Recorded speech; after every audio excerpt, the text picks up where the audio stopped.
चलिए बच्चों, आज हम लोग देखेंगे आपका प्रश्नावली 5.2 कक्षा 9वीं के गणित का एक चर का रैखिक समीकरण का प्रश्नावली 5.2 का। तो इसका कुछ एग्जाम्पल है, उन्हें पहले देख लेते हैं। तो एक आयत की लंबाई उसकी चौड़ाई की दुगनी से 1 सेंटीमीटर अधिक है। यदि आयत का परिमाप 110 सेंटीमीटर है, तब आयत की लंबाई एवं चौड़ाई ज्ञात कीजिए। तो एक आयत की लंबाई उसकी चौड़ाई की दुगनी से 1 सेंटीमीटर अधिक है। जो लंबाई है उसकी वैल्यू आपको दे दी गई है। तो सबसे पहले क्या करना, हम क्या करेंगे, एक आयत बनाएंगे। ध्यान से देखना, एक आयत, ये आपकी क्या है, लंबाई, और ये आपकी क्या है, चौड़ाई। ठीक है, लंबाई हमेशा बड़ी होती है आयत में। ठीक है, अब आपको प्रश्न में बोला है आयत की लंबाई, यानी कि ये लंबाई चौड़ाई से क्या है, चौड़ाई की दुगनी से 1 अधिक है। तो हम मान लेते हैं कि माना की चौड़ाई क्या है, x। तो चौड़ाई का दुगना, ये रहा चौड़ाई, चौड़ाई का दुगना और उससे 1 अधिक है। अगर आप समीकरण बनाना सीख गए हैं तो ये प्रश्न आपसे पूरा बन जाएगा। तो ये देखिए, हमको लंबाई भी पता चल गया कि चौड़ाई का दुगना से 1 अधिक कौन है, लंबाई। अब आपको प्रश्न में बोला है, वैसे करते हैं। तो सबसे पहले इसको मान के चलेंगे कि माना आयत की चौड़ाई क्या है, x। ठीक है, सेंटीमीटर है तो सेंटीमीटर लिख देते हैं, x सेंटीमीटर है। तब लंबाई क्या होगी आयत की, तो लंबाई क्या होगी, आयत का चौड़ाई का दुगना और उससे 1 अधिक कितना सेंटीमीटर होगा। अब प्रश्नानुसार प्रश्न में दिया है आपको आयत का परिमाप। ठीक है, आयत का परिमाप कितना दिया है प्रश्न में, आयत का परिमाप दिया है आपको 110। ठीक है, 110 सेंटीमीटर। तो आयत का परिमाप का अगर आपको सूत्र नहीं मालूम तो फिर नहीं बनेगा। तो परिमाप का मतलब होता है सभी भुजाओं का योग। तो उसका सूत्र होता है 2 गुणे में लंबाई धन चौड़ाई, ये उसका फार्मूला होता है, बराबर 110। अब ये 2 गुणा में है, इधर आएगा भाग में होगा। अब मैं लंबाई की वैल्यू रखता हूँ, लंबाई को हमने क्या माना है, 2x + 1, ये 2x + 1 और ये फार्मूले का प्लस, चौड़ाई को क्या माने, x, और ये 2 कहाँ आएगा, भाग में, 110/2। 2 से डिवाइड करो, 2 पंचे 10, 1 बचा फिर 10, 2 पंचे 10, कितने बार में कट जाएगा, 55 बार में। ये 2x और ये x कितना बनेगा, 3x + 1, ये वाला प्लस और ये आपका 55। ये प्लस में है, इधर आएगा तो किसमें होगा, माइनस में। तो 55 माइनस का 1। क्लियर है। मुझे 3x, x का मान निकालना है तो पहले इसको घटा लीजिए, कितना होगा, 54। और x का मान निकालूंगा तो 3 किसमें है, 3 आपका किसमें है, गुणा में। इधर आएगा तो क्या भाग में होगा, क्या 54/3। अब हमको करना क्या है, इसे डिवाइड कर लेना है। ठीक है, चलिए डिवाइड कर लेते हैं। चलिए डिवाइड कर लेते हैं। तो 3 से कितने बार में कटेगा, 3 से काटो, 3 × 3, कितना बच गया, 2, और कितना हो जाएगा, 24, 3 × 8 = 24। तो x का मान क्या पता चला, x का मान पता चला 18, और यही क्या है, आपकी चौड़ाई है। तो लिख देंगे, अतः आयत की चौड़ाई कितना निकल के आ गया, 18 सेंटीमीटर। तथा अब लंबाई पता करो, तो लंबाई कितनी हो जाएगी, लंबाई है 2x + 1, x की जगह क्या रखेंगे, 18। तो 2 × 18 + 1, इनके बीच गुणा का संबंध है, 18 दूनी 36 और 1 37। तो 37 सेंटीमीटर क्या हो जाएगी, उसकी लंबाई हो जाएगी। इस तरीके से आपको क्या करना है, इन सवालों को हल करना है। चलिए अगला प्रश्न है, 4 क्रमागत समपूर्णांक संख्याएं ज्ञात कीजिए। यदि प्रथम 3 संख्याओं का योग चौथी संख्या से 8 अधिक है, ये बोला है। तो सबसे पहले हमको मानना पड़ेगा कि माना 4 क्रमागत संख्याएं, माना सम संख्याएं बोले, हाँ 4 क्रमागत समपूर्णांक संख्या निम्न है। 4 क्रमागत समपूर्णांक संख्याएं निम्न है। तो देखो आपको करना कैसे, सम संख्या कहां से स्टार्ट होती है, 2 से। तो पहला क्या हो जाएगा, 2x, दूसरा क्या बनेगा आपका, 2 के बाद क्या आता है, 4, तो ये बनेगा 2x + 2, फिर 2x + 4 और 2x प्लस 6, ये क्या हो जाएंगे, 4 क्रमगत संख्याएं हो जाएंगे। अब आप बोलोगे ऐसे कैसे मानेंगे, तो आपको मालूम होगा सम संख्या कहाँ से स्टार्ट होती है, 2 से, और ये हमने क्या माना है x, x की जगह क्या रखो 1, ठीक है ना भाई। तो 1 के इसके साथ गुणा करेंगे तो क्या बनेगा 2, यहाँ भी 1 रखो, x की जगह क्या रखना है 1, 1 का इसके साथ गुणा करूंगा 2, 2 और 2 4, 1 का इसके साथ गुणा करूंगा 2, 2 और 4 6, तो 2 4 6, यहाँ पर रखूंगा तो 2 एकम 2, 2 और 6 8, आ रहा है देखो सम संख्या। तो इस तरीके से आपको क्या करना रहेगा, मानना पड़ेगा, ठीक है। अब प्रश्न में बोला है उसके अनुसार, ये तो आप मान लिए, तो अब लिखेंगे प्रश्नानुसार, प्रश्न में बोला है उसके अनुसार, ठीक है।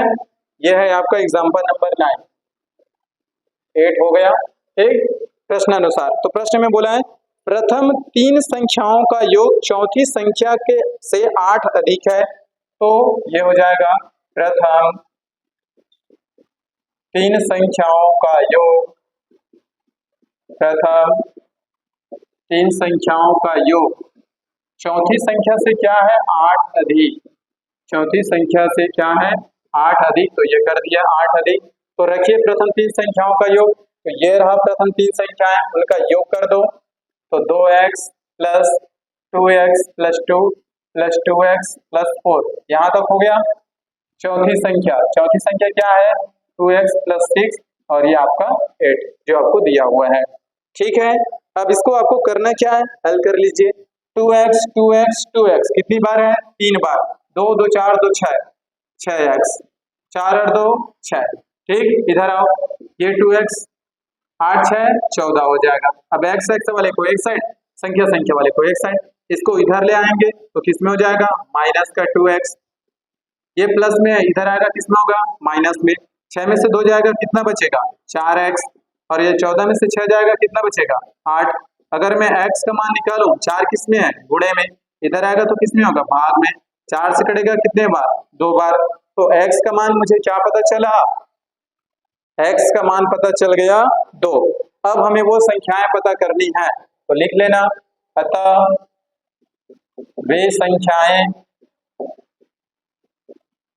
देखो पहली संख्या क्या है 2x, तो 2 इंटू 2, एक्स की जगह क्या रखना है 2, तो कितना मिला 4। दूसरा क्या है 2x प्लस 2, इसकी जगह फिर क्या रखना है 2, तो 2 दूनी 4, 4 और 2 6 हो गया। अगले फिर इसकी जगह 2 रखो, 2 दूनी 4, तो इसको लिख सकते हो 2x प्लस 4, तो यहाँ पर रखेंगे 2 दूनी 4, 4 और 4 8। अगला क्या है आपका 2x प्लस 6, फिर इसकी जगह 2 रखेंगे, 2 दूनी 4, 4 और 6 10। तो इस प्रकार से अतः वे संख्याएं कौन कौन निकला 4 6 8 10, ये आपका क्या है वे सम संख्याएं हैं जिनका आपको ज्ञात करना था, ये सभी संख्याएं आपको ज्ञात करना था। इस प्रकार से आपको क्या करना है निकालना रहेगा भाई, ठीक। चलिए अगला प्रश्न है परिमेय संख्या -7/3 के दुगने में क्या जोड़े जिससे 3/7 प्राप्त हो। तो मान लेना, माना परिमेय संख्या -7/3 के 2 गुने में, और इसका 2 गुना कितना होगा जैसे -7/3 इंटू 2, और कितना हो जाएगा 2 सत्ते 14 माइनस का 14/3। क्या इतना समझ में आया, इतने के 2 गुने में x जोड़ने पर क्या प्राप्त होता है आपको 3/7 प्राप्त होता है, 3/7 प्राप्त होता है। तो क्या जोड़ेंगे ये पता करना है, तो चलिए इसे, तो हम क्या जोड़ेंगे x जोड़ेंगे, तो किसके दुगने में इसका, तो उसका दुगना हमने कर दिया -14/3। अब इसमें हम क्या जोड़ेंगे x, तो कितना प्राप्त होता है 3/7 प्राप्त होता है, ये हमने क्या कर दिया लिख दिया।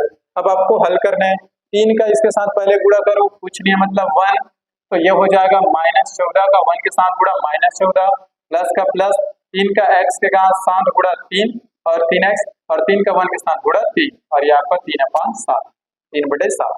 अब क्या करना है 7 का गुणा इसके साथ, 3 का गुणा इसके साथ करो, 7 का गुणा 14 सत्ते कितना हो जाता है 84 हो जाएगा, 14 सत्ते 84, तो ये हो जाएगा माइनस का 84 प्लस 7 दिया 21x, और ये उधर जाएगा 3 तिया 9 होगा। चलिए अब संख्या वाले को एक साइड कर लो, तो ये 21x, ये 9 अपनी जगह, ये माइनस इधर आएगा तो किस में हो जाएगा, प्लस में हो जाएगा, और ये आपका 21x। दोनों को जोड़ लो, कितना हो जाएगा 93 बनेगा। 84 और 9 जोड़ेंगे तो कितना हो जाएगा 93, और 21 का हमको क्या करना है, x का मान निकालना है, तो 21 इधर कहाँ जाएगा, 21 आ जाएगा भाग में। 21 से अब इसे हम क्या करेंगे, डिवाइड करेंगे। तो चलिए देखते हैं क्या आता है, कहीं कुछ दिक्कत तो नहीं हो गया।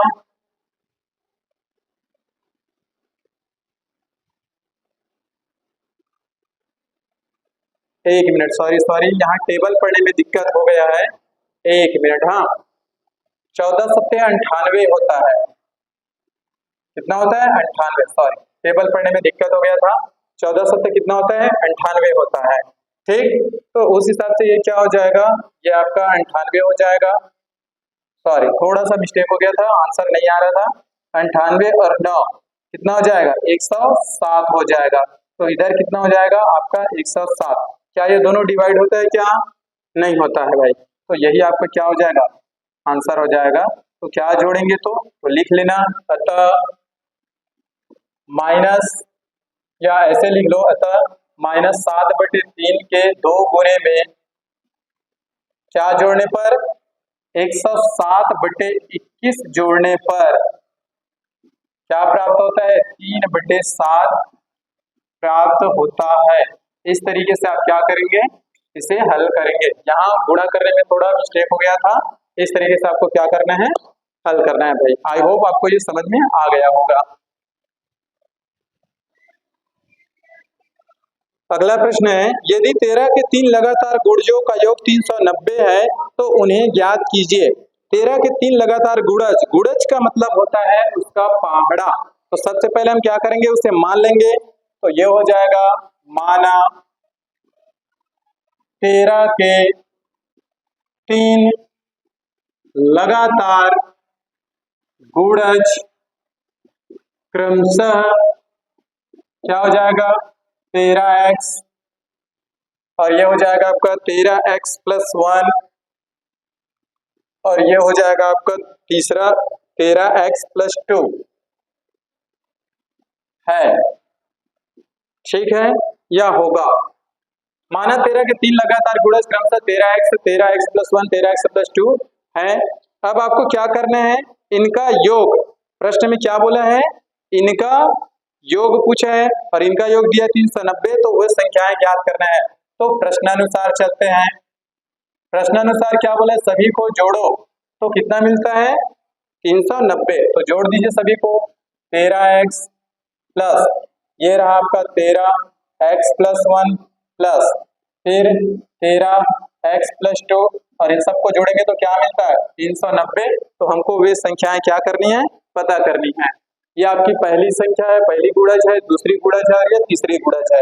3 ही गुणज बोला है।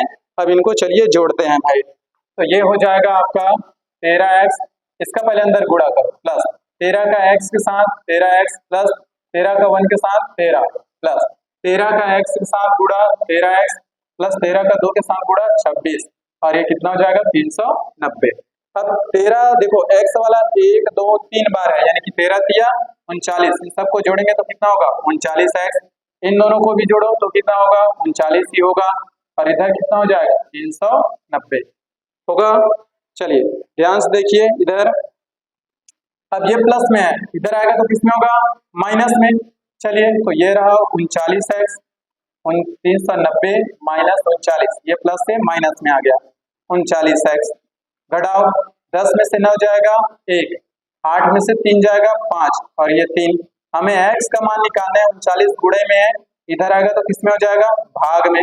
39 से डिवाइड करो, कितने बार में जाएगा, एग्जैक्ट 9 बार में कट जाएगा। क्या 9 बार में कट रहा है, देखो 9 के साथ गुणा करके देखो, 9 × 81 का 1 कैरी 8, 9 × 27 और 8 35, तो कितने बार में कट रहा है 39 से एग्जैक्ट 9 बार में कट रहा है।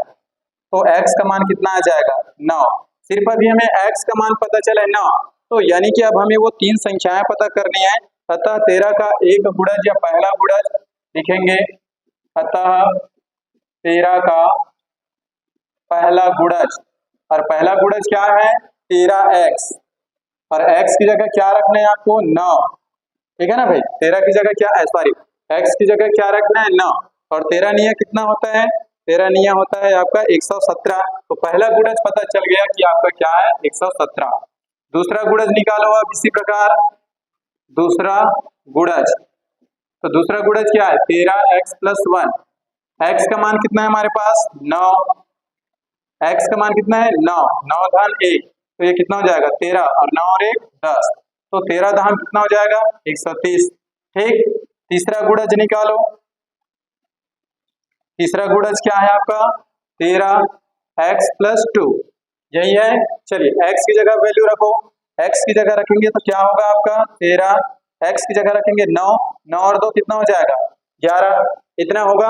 तो इसका आंसर कितना हो जाएगा, इसका आंसर क्या 113 कितना हो जाएगा ये 143, कितना हो जाएगा 13 और 11 का गुणा करेंगे तो ये बनेगा आपका 143। 13 एक बार और जोड़ दीजिए, तो इस तरीके से आपको 13 के 3 गुणज प्राप्त हो जाएंगे, और तीनों को जोड़ के देख लो 117, 130 और 143 को, 117, 130 और 143 को क्या मिलना चाहिए हमको 390, 7 3 10 का 0 कैरी 1, 4 3 7 8 और 1 9, और ये 3। तो देखो इस तरीके से आपके पास आ गया आंसर, आपको इतना करना नहीं है, ये मैं आपको करके बता दिया, तो ये हमारा क्या हो जाएगा आंसर हो जाएगा भाई, ठीक है।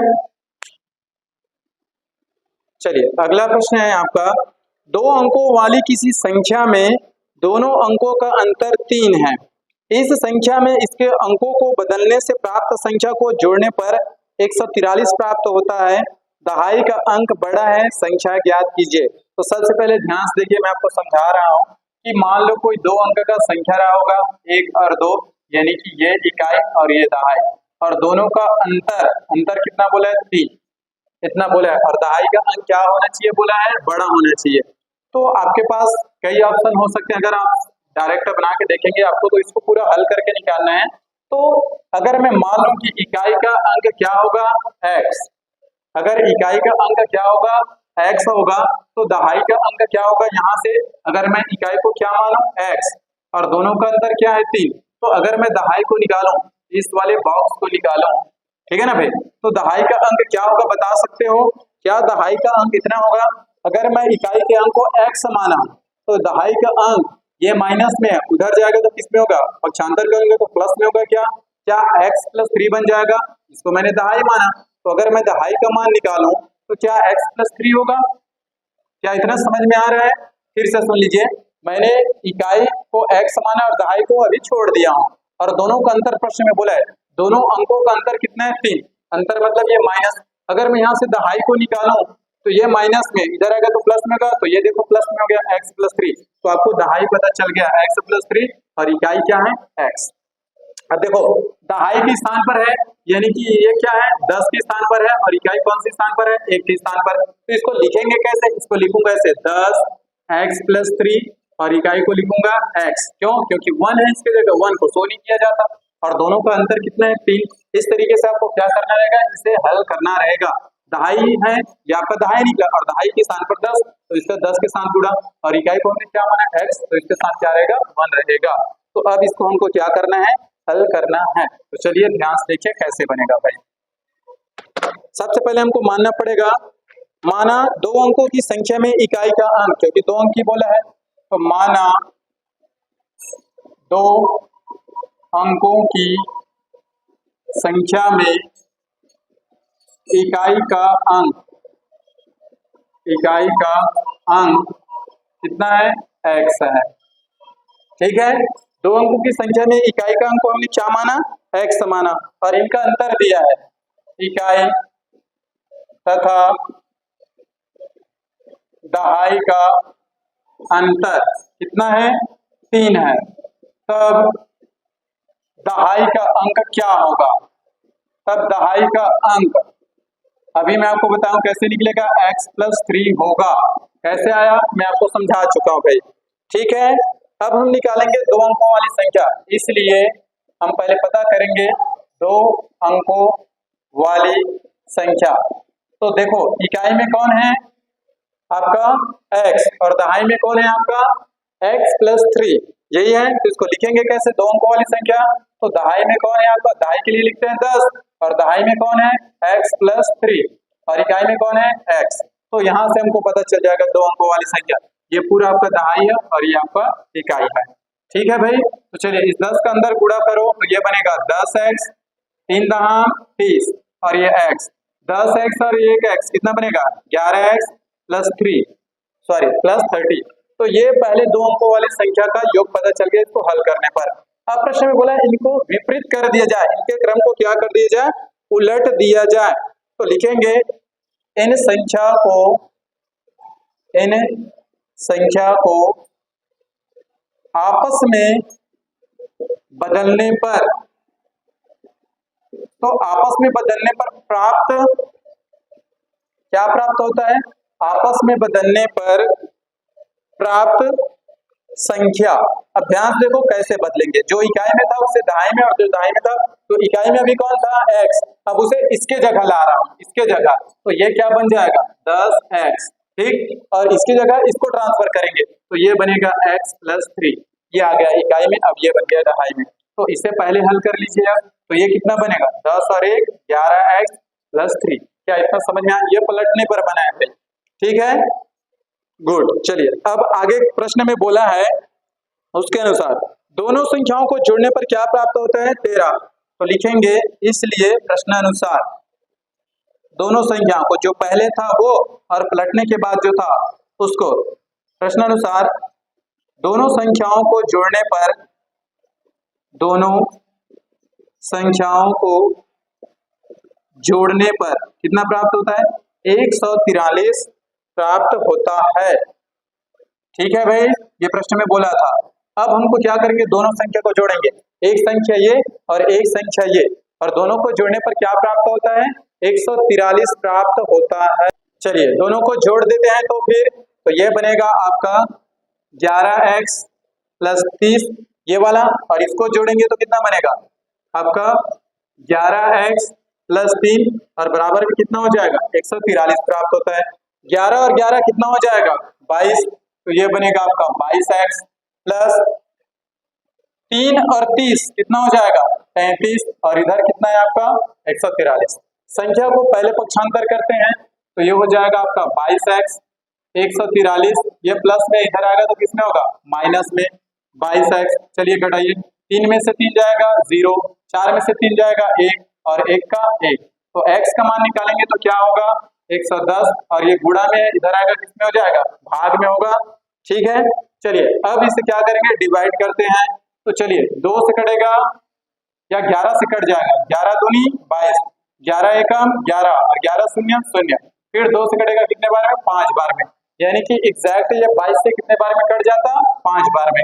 तो x का मान कितना आ गया 5, और x ही क्या माना है, x को हमने माना था इकाई का अंक, यानी कि इकाई का अंक क्या आ गया 5। तो सबसे पहले हम पता करेंगे दहाई का अंक, उसके बाद हम दोनों संख्या को लिख देंगे। तो ये तो आ गया x का मान, इसलिए दहाई का अंक, ये तो इकाई का अंक है और दहाई को हमको हमने क्या माना था x प्लस 3, x की जगह क्या रखेंगे 5 धन 3 कितना आएगा 8, अतः वह संख्या कौन है, देखो दहाई की जगह 8 इकाई की जगह 5, अतः वह संख्या क्या है 85 है। अभ्यास देख ले, इनको फिट करके देखते हैं, उत्तर की जांच करके देखते हैं।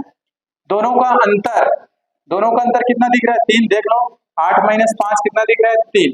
ठीक है, अच्छा अंकों को पलटो अब, तो ये रहा पहले 85 और अब कितना हो जाएगा 58, पलट दिया, जोड़ने पर क्या आना चाहिए अंकों को पलटने पर 143, 5 8 13 का 3 हासिल 1, 5 8 13 और 1 14, हाथ में 143, यानी कि हमारा आंसर क्या है सही है।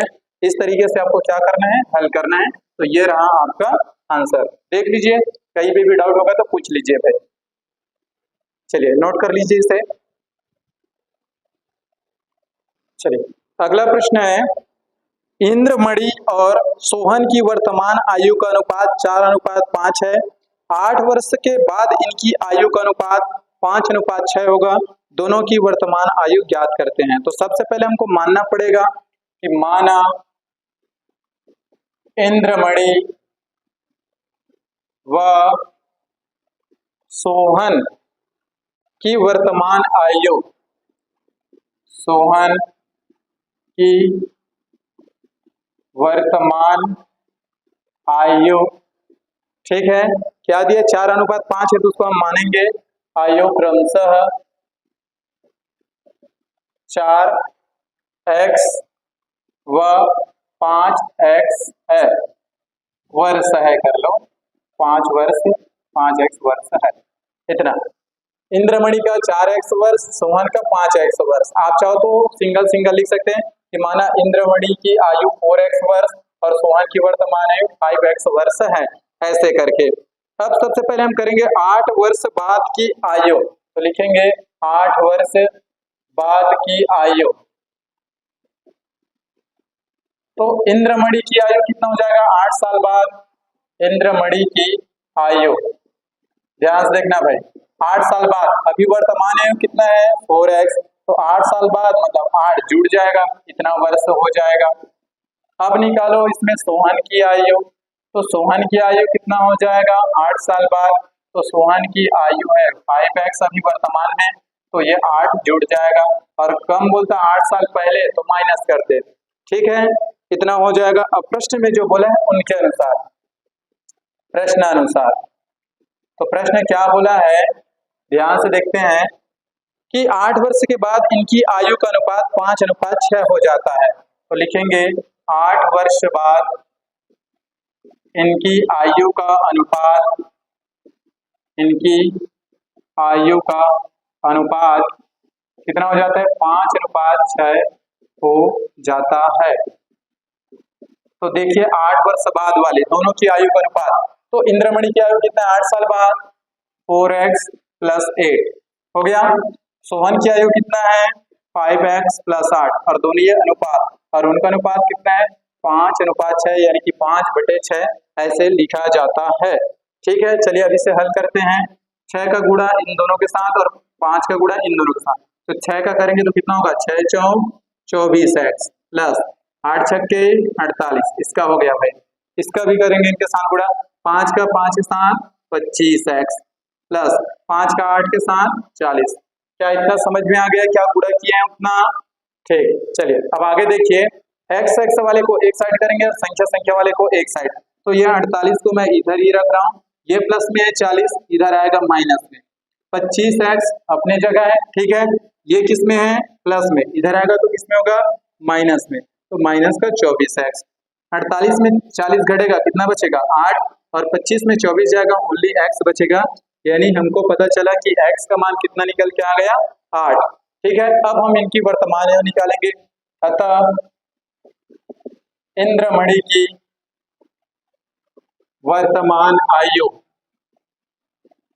तो वर्तमान आयु क्या है 4x, तो यहाँ पर x की जगह क्या रखना है आपको, x की जगह रखना है 8, और कितना हो जाएगा 32 वर्ष, 8 × 32, तो इंद्रमणि अभी कितने साल की है 32 साल की है। अब किसका निकालेंगे सोहन, तथा सोहन की वर्तमान आयु, सोहन की वर्तमान आयु, सोहन की वर्तमान आयु को क्या माने 5x, 5 की जगह x की जगह रखो 8, तो 8 × 5 = 40 वर्ष, तो सोहन कितने साल का है 40 वर्ष। इस तरीके से हम क्या करेंगे इनका मान निकाल लेंगे, और दोनों का अनुपात कितना दिया था 5:6। अब दोनों को रख के देख लेते हैं, ध्यान से देखो, इंद्रमणि का कितना है 32, सोहन का 40, दोनों किससे डिवाइड हो जाएगा 8 से, 4 से कट जाएगा, कुछ गड़बड़ तो नहीं हो गया, 4x + 5x और 40, ठीक है ठीक है ठीक है, इतना आ गया आंसर, सही है। चलो 8 साल बाद वाला बोला है ना अनुपात, ये जो अनुपात है वो कितने साल का है 8 साल बाद, तो अभी वो कितना है इंद्रमणि की वर्तमान है 32 है, 8 साल बाद आगे ले जाएंगे तो कितना होगा 40 का, और ये 8 साल बाद आगे लेके जाएंगे तो कितना हो जाएगा 48 का, तब दोनों का अनुपात कितना होना चाहिए बोला था 5:6, तो ये आपका कटेगा किससे 8 से, 8 × 5 = 40 और 8 × 6 = 48, देख लो दोनों का अनुपात कितना आ गया 5:6। तो पहले इन्हें 8 साल आगे ले जाएंगे, यानी कि 8 साल बाद इनकी उम्र क्या हो जाएगी ये 40 हो जाएगी और ये 48 और दोनों का अनुपात क्या होना चाहिए था 5:6। देखो 5:6 है। इस तरीके से आप इसे हल कर सकते हैं। अब चलिए इसे नोट कर लीजिए। आई होप आपको ये पूरा एग्जाम्पल के जितने भी प्रश्न थे समझ में आ गया होगा। तो आज की क्लास यही ओवर करते हैं। बाकी इसके जो प्रश्नावली है उससे रिलेटेड प्रश्न है वो अगले क्लास में देखेंगे। ठीक है बच्चों।